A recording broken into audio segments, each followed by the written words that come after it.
Une connexion entre hommes de science et acteurs culturels, c'est le défi relevé au cours de cette première édition de la Semaine nationale de la mode organisée à Libreville par l'Association de stylistes et créateurs gabonais qui, sur un panel, se sont appuyés sur l'histoire de cette étoffe traditionnelle. En vérité, c'est des mondes qui sont totalement liés. Pourquoi ? La culture, les scientifiques se nourrissent de la culture et les hommes de culture devraient puiser dans nos données parce qu'on va sur le terrain récolter des choses qui sont importantes pour les communautés.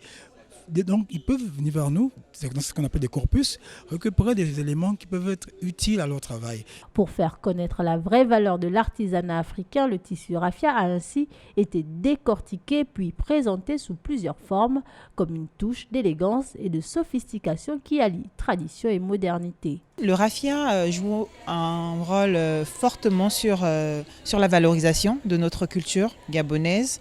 D'utiliser le raffia sur nos accessoires de mode, tout de suite donne une identité à nos produits. Ce tissu unique inspire au-delà de la mode car son caractère spirituel séduit encore aujourd'hui. En réalité, le raffia est très loin d'être né ici en espace bantou gabonais, j'ai envie de dire.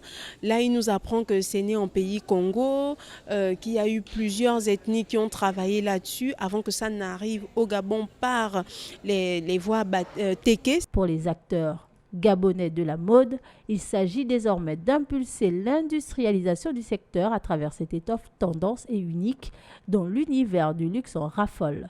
Le raffia est par ailleurs déjà vu comme le concurrent direct du wax indonésien.